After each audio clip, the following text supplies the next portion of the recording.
Hi, good morning or good Sunday. Thank you so much for watching. Some of you might be watching a replay on YouTube, but hello again. Is okay, I'm trying to figure out where I'm supposed to be in the camera. Okay, okay, here. Better. I'm live on both Instagram and Facebook, so you'll see that I kind of look back and forth, not because I'm crazy, but just trying to look in the camera so people think that I'm listening to them. Anyway, I'm Anna. I'm a registered dietitian, also board certified specialist in pediatric nutrition, and you can um, learn more about me and read my stories in my blog or a couple of videos back. Um, so I help people, especially women, struggling with weight loss for years. Some of my patients actually struggling with weight loss for over 10, 20 years. Just keep trying everything under the sun, doing everything that the expert advice, and just keep losing weight, gaining it back. So I have a special technique and formula that actually help you to lose the weight and actually keep it off because yeah, my story is pretty amazing. But anyway, so before we get started, I want to put out this announcement before I forget is I'm taking application for 10 women, application to help 10 women in the next month to help them lose the weight that they have been losing and gaining, losing and gaining weight, to finally lose that weight and keep it off. It's a 3 month coaching program. So if you're interested and you've been struggling with weight loss for over a decade or just tired of all the dieting, different kind of diet and nothing works, DM me and we'll see if we're a good fit to keep put you in the group. I'm keeping the group super small is because I want to make sure that everyone have the chance to participate because I know a lot of times when you have big groups, some people just fall in the back and no one noticed them. So I don't want that to happen. I want you to be successful because I know how much you have been struggling with this. So I want to give you the magic and the transformation that you needed. So anyway, for those of you who are new here, I do this every week, every Sunday right now, at 10 a.m. Hawaii Standard Time. I might change that time later on, but for now is every Sunday, 10 a.m. Hawaii Standard Time. So it might be different if you're on the mainland because of the daylight saving time. So usually what I do is I either find a topic that I see a lot of people was asking about, or I just go into the Facebook group. So for those of you on Instagram and not on my Facebook group, you can hop over to Facebook and join the group, Make Peace with Food. And so I might look up question inside the group and answer some of those here because I try to answer everybody's question, but sometimes because I have a couple other blogs that I work on. So basically, it's not me trying to ignore you. I just try to answer my question because sometimes when I do answer the question here, just talking it out, I think I answer it a lot better when I try to type with two fingers. Okay, so today I want to talk about some weight loss struggle because I think the biggest challenge with most of my patients trying to lose weight is not like they don't know about what's healthy and what not. Pretty much, I think most people know what's healthy and what not to avoid, other than some of the crazy um, marketing tactics that food companies put out there to try to trick us. But generally, most people know that we have to eat a lot of vegetables, drink a lot of water, and avoid junk food and all of those things. But then the problem is why are people still struggling with weight loss? Why are they able to lose the weight and the weight always come back, right? So there's some struggles that we tend to see a lot of times is so I'll go down the list and then we'll go from there. So one of the biggest thing that I hear a lot about is no time for exercise. So people often think that exercise is like the whole shebang of weight loss. Like if I want to lose weight, I need to put myself in like a super challenging and intense exercise program and I'm supposed to work out every single day, torture my body. If I don't feel the pain, I'm not going to gain anything and I'm not achieving anything. And that's actually very wrong, that idea. First of all, Like I said, I work specifically with women, and the reason why is because I noticed that a lot of the conventional weight loss advice does not work for women. I can put two patients, a male and a female, on the exact same low calorie diet. The men will easily lose like 10, 20 pounds in a month, and the women will barely move an inch or move anything on the scale. So that's one thing that I noticed. So based on that, and also the fact that a lot of the intense exercise works better for men than women.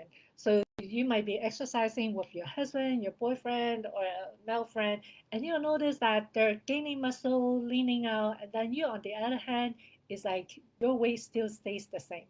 So it just tells you that the recommendation for men is just not good for women or not work for women. What works for women is a more gentle approach. So going back to the fitness where we're talking about exercises, women do better with gentle exercise. And the other thing too is you need to change the mindset that you have to exercise to lose the weight. The purpose of exercise is not for weight loss. Purpose of exercise for women is actually for mental health and also for body appreciation. Because what I notice is a lot of women who try and try and try for years, try and lose weight, they over the years they just hate their body. So when you don't love your body, you're not going to do very happy things with it, right? So that's kind of one of the cause that a lot of people struggle with weight loss is they don't know how to love the body. So you just think that, oh my god, I just hate this body, I'm just going to do crazy things with it and stuff it with junk food when I'm angry, or go out to do like a long run, or or do crazy weight training activities and thinking that it's going to cause help with the weight loss. So yeah, so number one thing is you need to change your mindset to think that exercising is going to cause calorie deficit and it's going to cause weight loss. Totally not true. Your mindset should shift to exercise for mental health and body appreciation. Because when you exercise, it actually lowers your stress. And for most of you who are struggling with weight loss for years, again, it's not like you don't know what to eat, but your biggest struggle is the binge eating and the emotional eating. So we know that stress is a significant cause of your weight gain. So the exercise, going out, especially going outside for a walk, study shows that when people, human, are exposed to outside to the nature, it helps with our mental state and our mental health. So go out for a walk, just enjoy it. You have to do something that you love and enjoy when it comes to physical activities. If something you feel like you're being forced to do, feeling like a torture, feeling like a punishment, don't do it, because whenever you have those feeling, negative feeling associated with your physical activities, it's going to switch on the stress response, and your stress hormone is going to go through the roof. And when your stress hormone is high, it actually blocks your body from using fat as energy, because your body is switched into the starvation or the survival mode. So exercise has to be for mental health. You just go out, do something that you enjoy. Going out walking with a friend where you can talk, that's even better. Talking to your friends is another form of talk therapy, except that you don't pay them. Maybe you just give them a big hug, or treat them to dinner once in a while. And so it's for mental health, it's to help you bring out the stress. And if, like I said, if you're privileged enough to have a good friend who walk with you and listen to all the problems in your life, that's even better. And the other thing, with exercise, the second thing is that exercise is for body appreciation. When you're moving your body in a happy, joyful, fun way, you actually appreciate your body better. Um, like you can do yoga, you can go for a walk, you can do dancing, hip hop, whatever things that you enjoy doing with this body. After, when you feel good, after moving your body for a period of time and you feel so good, you start to appreciate the fun things that your body can give you. And the other thing too is, I'm just gonna jump around a little bit. Our body is a manifestation of our life. It's kind of like trees. When you cut down a tree, like the trunk sideways, you'll see all the rings of tree. So the thinner rains tells you that oh that year is not a very good for the tree, so the tree didn't grow much. And then a thicker, fatter rain shows that that's a year that the tree was thriving. So in human, we have something that shows that as well. Our body actually keeping score of our whole body. So that's why like when you look at someone, you can look at someone and like you can tell that's not a happy person, or you can look at another person's like, oh yeah, I feel comfortable being around this person. Like this person have like this positive, good vibe energy. That person, I don't feel as good around that person, and you can see in their face they look angry. So your body do keep score. Anytime you have like any kind of emotional reaction, it causes a reaction in your body. It might not be obvious, but it's something that we don't think about. So when you go out and move around and move your body in a fun, gentle, and enjoyable way, it changes your emotion because your body is going to feed back into the brain. It's kind of like when you watch a happy movie or something funny, you laugh, right? It's not like you have to think, oh, it's funny. Let me start moving my muscle and laugh. It just happens automatically. But when you watch a sad movie, you start crying. It's out of your control. So your body and your emotions are connected. But it also happened the other way around. So when you cut yourself, bump yourself in a chair, you get upset. It's like, oh my God, who put that stupid slipper on the floor and tripped me, right? So or someone give you a big hug and then you just feel so good, right? So your body and your brain is connected. So that's why like the moving is so important is you want to move in a way that your body feels good, and when your body feels good, it feeds back to your brain for your brain to feel good as well. So again, exercise should not be something that you is your sole purpose is to lose the weight or cut the calories. Weight loss or I mean exercising or physical activity should be for mental health and for body appreciation. And again, because someone listed fitness as a challenge, so the other thing to also look into is that for it to be count as physical activities, it doesn't have to be a scheduled aerobic class, CrossFit class, or running 5 miles, 6 miles every day to count. Like a lot of us don't realize that even being at a very active job where if you have a job that you're constantly walking around, all of those walking during your work also count as physical activities. And they actually have a studies to support that. And I think it is a study by Harvard, I can't remember. So they look at hotel maids who works at different hotels, and I can't remember how many hotels. So anyway, so they look at all these hotel maids, right? If you have ever stayed in a hotel, you know the hotel maid is very active. They're constantly on their feet. They're cleaning the hotel room, changing sheets, taking things out. So they're constantly moving all day long, the whole 8 hour shift, right? So then they took all these hotel maids and divide them into two groups. One group of hotel mates, they just let them keep doing what they're doing and then ask them some question before and after. The second group, they give them like a short class and explain to them that, hey, these are the things that will benefit you. And you know, all the steps that you take during work also count as fitness. So then after like I think a month or two, they go back to the hotel mate again. So they found out that the group that get the education and realize that oh yeah all the activities that I was doing during work also count towards my fitness. So what they found is that that second group who get that educational part to explain that the physical activity during work is just as beneficial as if they go to the gym after work. So in that second group they actually notice that the blood pressure goes down, and then they also lose some weight and the energy level was better. But they also take one step further. They go back and also ask the hotel manager and see if any of this hotel mate was doing anything different. And they said no. So it could be like a subconscious mind thinking that, oh yeah, I'm exercising now, right? And could also be subconsciously they realize that, hey, I'm already exercising here, so maybe I'll do a little bit better when I go home and drink less alcohol or eat less stuff because I spent 8 hours at work working out. right? Or maybe they're just happy and they're like, oh my God, I get paid 8 hours to work out every day. I now love my job more. I don't get grumpy when I come home. So so yeah, switch your mindset and think of fitness in a different way. So if you have a job that you're constantly moving, lifting things, appreciate that you're being paid to work out. But if you're at a job like a desk job that you don't have that opportunity, it's fine. Just set an alarm every 60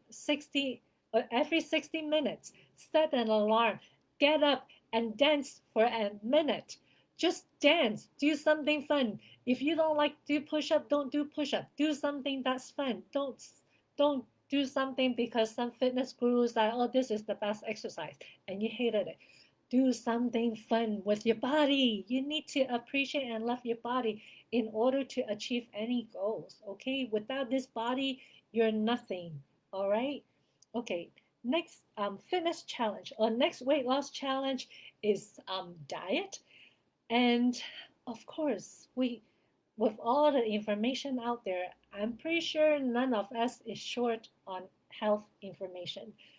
But more so, we're just confused because every day someone will say something that is controversy or opposite of all the health beliefs that you have, like what's good and whatnot.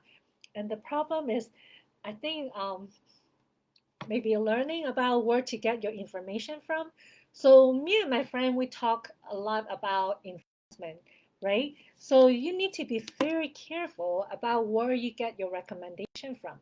And I see that a lot all the time in my patient is they'll come to me, they'll go on try different kind of like weight loss pills and supplements this, supplements that. And I was like, how did you find that? They're like, oh yeah, I went to the vitamin shop or the GNC or whatever place that sells supplements, and they're like, oh, the clerk said this is good for this and that. I was like, um, what what background is that clerk in the shop that you go to? Like, are they a PhD in this, or are they a doctor or dietitian? So you're taking advice pertains to your health, an area of your life that you're having trouble with, and you decided to pay nothing and ask a store clerk who get paid minimum wage for health advice, and then months later you don't see any advice, and then you complain that, oh yeah, this doesn't work. Um, you see what's wrong with that idea, or or sometimes I see even people in the group, they'll be like, "Oh yeah, I just bought this supplement from Walmart and it says for weight loss." Like seriously, the bottle have the word weight loss and they bought it and they're like, "Oh, did someone try this? Do you think this help?" Okay, look, um, this might sound harsh, but I think someone need to put this out to you. Right now, the obesity and overweight statistics in the United States, 72 to 74% of the US population is overweight right now. If weight loss can be such an easy thing to be solved with just a bottle of pills that you can buy at Walmart for $10, $20 and can solve your weight loss problem, I don't think that 70 something percent of the country will be overweight. Okay? So it's not your weight loss solution is not going to come from a bottle of pills. It's going to be a lot deeper. And if you keep following me, you'll learn a lot from this space because I learned a lot from my own mistakes as a registered dietitian trained in conventional nutrition. And it took me 20 years and learning from my patients. And that's how I figure out the way that could help people lose the weight without dieting and exercise and also loving themselves and loving their body. So just keep listening here. Okay, diet. So where should you get diet advice? You should get diet from someone who knows what they're doing and have the experience. Like I know there's like all these influencer on social media like, hey, I lost 100 pounds doing this and that and I can teach you too. And everyone buy into that. And then after a month or two, spending $1,000, $2,000 and they're like, oh, it didn't work for me, right? The whole reason why this whole dieting thing doesn't work is because you're following someone else's diet. That's why every month or every 2 3 months, initially all my patients always go back to the old eating habits. Is because whatever diet of the day that they were following is not their diet. That diet, the person who gave you that diet doesn't know what kind of food you like and not like. They don't know what how your body responds to different kind of food, because not everyone have the same digestive capacity. They don't know that you have a crazy job work schedule, that you work night shift or you work 12-hour shift, or you're cooking for another 3 4 5 people in your household. So that's the reason why this diet doesn't work. It's not because you failed.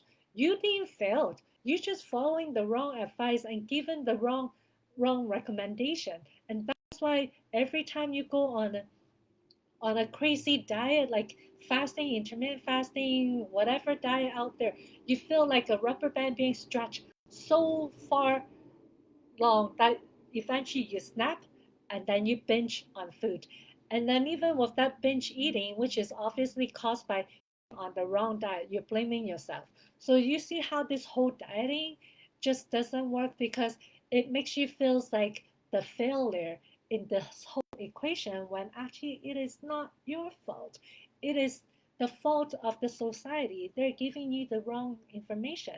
First of all, they're giving you information that works for men, not for women. Second of all, they're assuming that everyone have the same lifestyle, same biochemistry, and same of everything. So there should be one diet that fits everyone who wants to lose weight. Come on, it just doesn't make sense. Like you go to a clothing store, you can go to different brand have different style. You go to Walmart, Kmart, or whatever place, even those cheap places to buy cheap clothes, know that everyone comes in different size and shape and they're different style. So why is it the weight loss industry is just a one trick pony? Everyone who loses weight needs to be on low calories diet. And we know it doesn't work, because 70 something percent of the population in this country is still overweight. And that's like 3 times more than 40 years ago.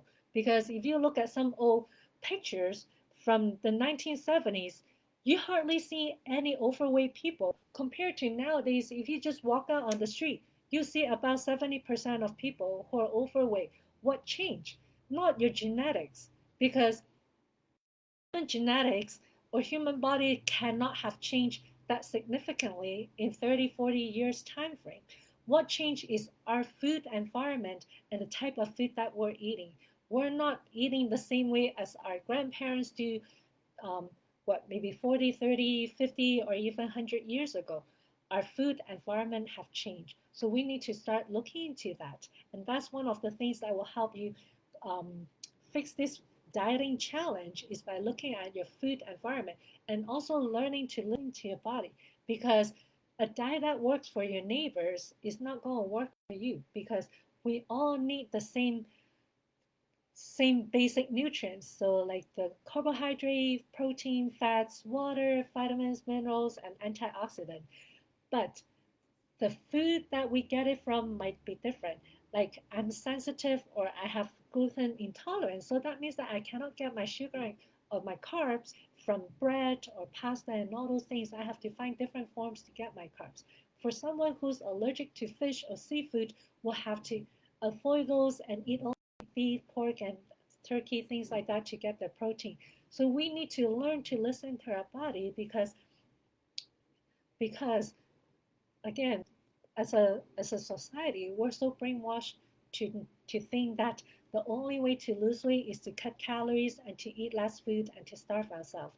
But what most people don't realize is that part of the reason you might be gaining weight, it might be the type of food that you eat is causing an allergic reaction or causing inflammation. Okay, and I'll talk about that later in other in the future post. But yeah, allergies, food sensitivity could be a cause of weight gain. And then um, number three weight loss challenge is the mental part. And the mental part, I think most people meant is um,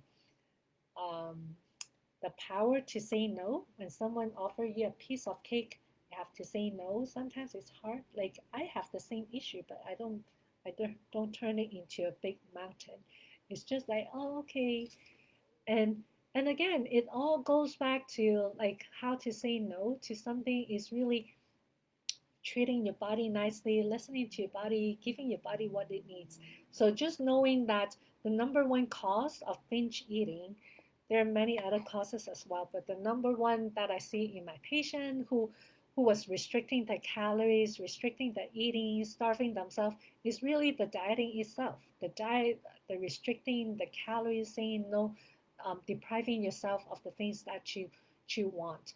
Just knowing that every diet, I know everyone wants to eat super healthy, super clean all the time. I try to do that, but allow yourself 10 to 20% of diet to have something fun that you enjoy. Okay? Life is not about torturing yourself and following the rules, coloring inside the lines. Life is about having fun, like breaking rules, coloring outside the lines, thinking outside the box, and just have some fun. That's what life is about. God didn't put you on this earth to suffer. Okay, so if you want to have a piece of cake, have it. Want the cookie, just eat it. You know that if you don't eat that cookies today, you're gonna be thinking about that cookie for the next 3 days, and on day four, you're just gonna eat the whole bag of cookies. Like there's no end to it. So stop torturing yourself. Okay. Um, and then the other part of the mental thing is that I want to talk about is that every single decision that we make as a human being, even though we want to be super logical because that's how we're taught in school, right? Everything have to be logic. Even me working in a hospital, everything have to be evidence based. There should be some studies to document that what I'm recommending is correct. Every human being felt like we need to live by certain rules, color within a line, live within the expectations of others. And that can be quite damaging because you just completely ignore all your own feelings and your things that you want to do. So learn that 90% of all the decisions that we make as a human is actually based on emotional. But then we justify with logic. It's like how many times you go out and bought a pair of shoes that's a little bit out of your budget, but then you bought it anyway because you just loved it. You put it on, it looks so good on you, and it looks so good with your outfit, and you have the perfect outfit to go with it and the perfect purse to go with it. But it's okay. It's a little bit more expensive, but you know what? I haven't bought a pair of shoes in the last 2 years, so it's okay. I splurge on that. So you see how you justify you make a decision based on emotion, but justify it with logic, right? So knowing that, then you need to figure out every time you go for the bad food, why are you going for the bad food? And actually, I shouldn't use the word bad food. Like I like to call those fun food. That's the term that I use. Some people use cheat, some people use fat, but just knowing that there's no judgment here, okay? If you eat something bad, and actually, let's talk about that. There's no bad food or good food, okay? Just swipe that off your vocabulary. The only bad food is food that sends you to the toilet, sends you to the ER, and knock you off your feet for days. Okay, those are the bad food. Like I can tell you many times I get food poisoning, not because I eat dirty food. It's every time it's out of my control. Okay, so I have food poisoning.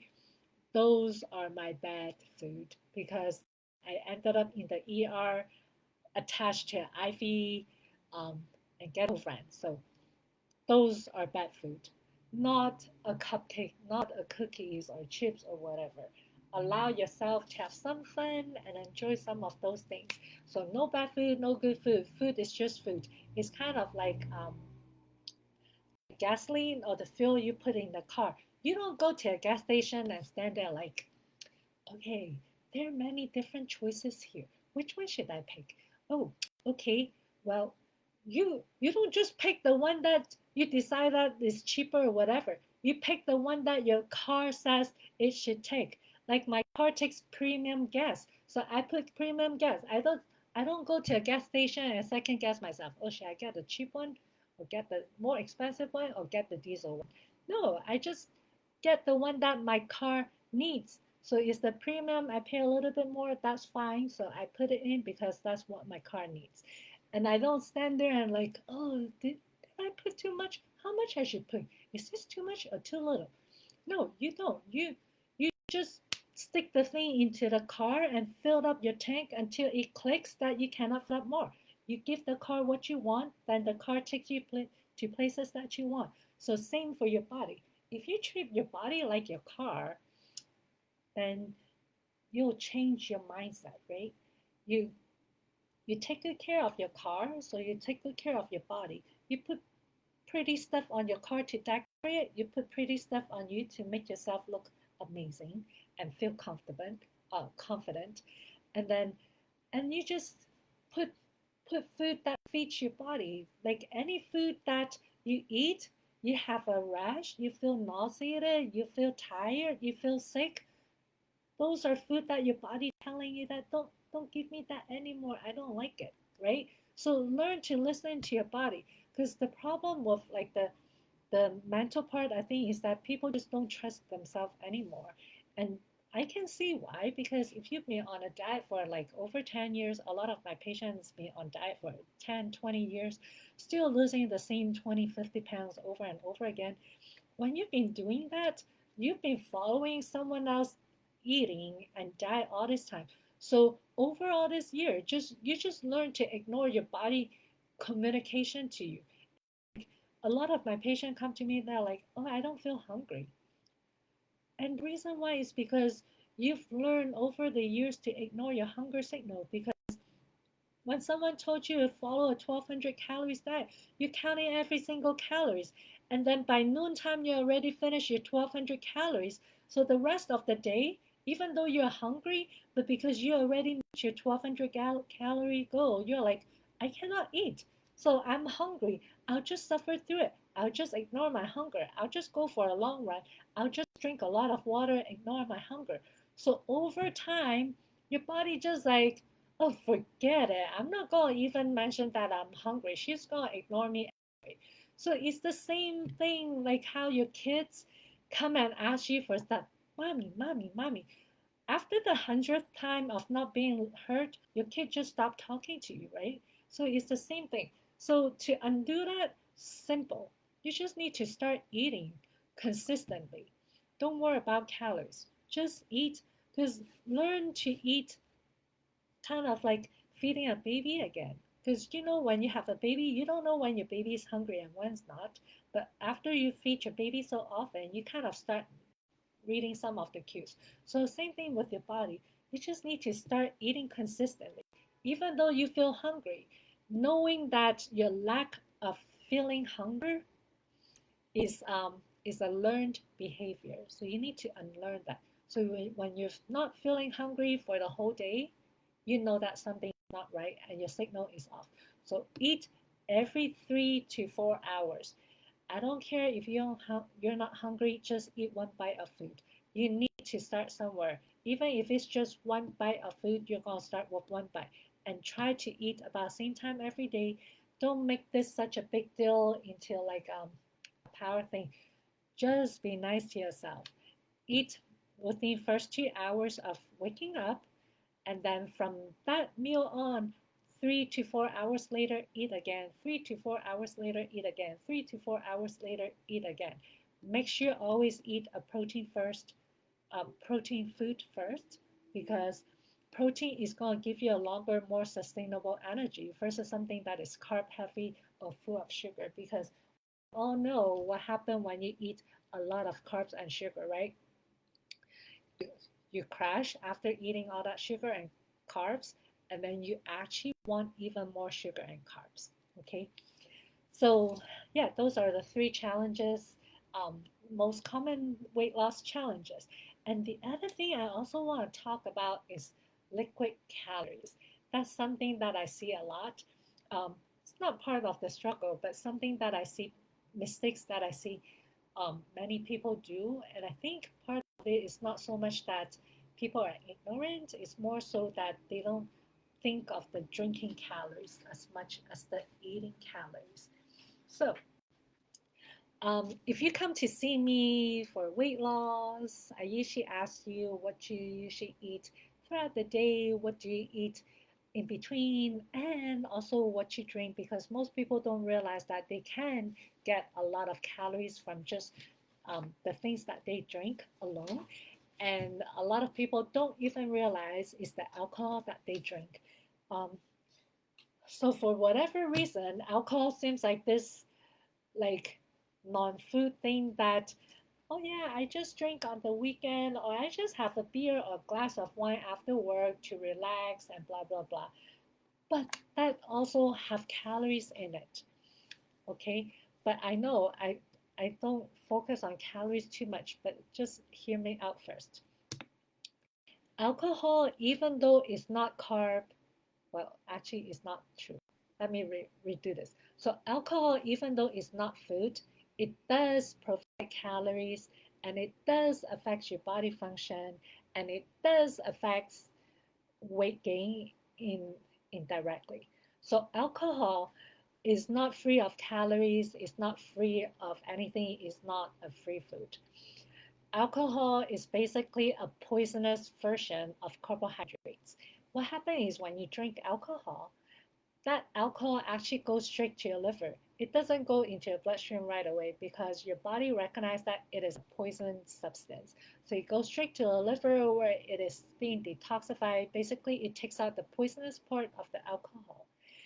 And once the alcohol poisonous part is removed from it, what's left is just pure carbohydrate, just like rice, pasta, noodles, sugar, any of the things that you're avoiding. So what happened is because it's in the liver, it doesn't really go anywhere else. It stays on the liver.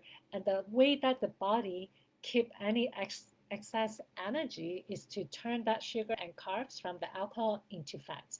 And that fats get deposited on the liver. And that's how people develop fatty liver from drinking too much alcohol.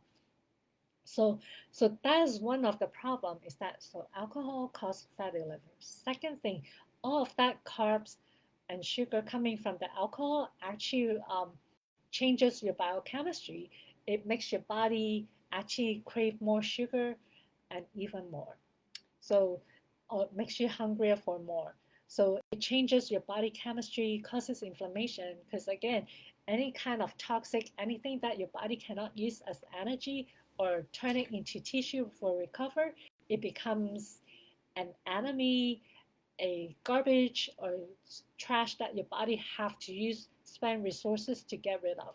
So if you're someone who already have a poor digestive system, not able to process a lot of toxin because of years of crazy dieting, eating the wrong kind of diet food, you might be loaded with toxin. And if your body cannot get rid of that toxin through the normal route, like it's overloaded, again, those toxin is toxic to the body. So what the body does is it wraps all that garbage junk into a ball of fat and then pack it onto your sides. So that's how toxic food or junk food, one way that those food can cause weight gain as well is toxic. So the way I look at someone who's overweight or obese or carrying extra all this extra body fat, the way I look at it is they're carrying emotional um, baggage.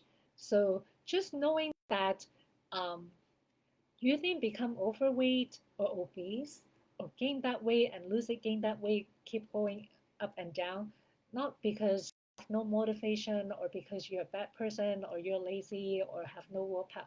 It's none of those. The, the reason why I want to bring this up is I want you to go backwards. Every time when you go on a binge eating, or eating the food that you know is not good for your body, ask yourself why.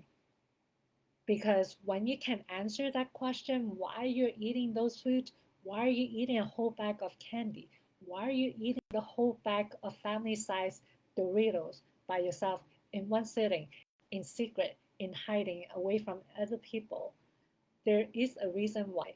And the reason has nothing to do with you being lazy, lack of willpower, have no motivation, or just pure bad person. Has nothing to do with that.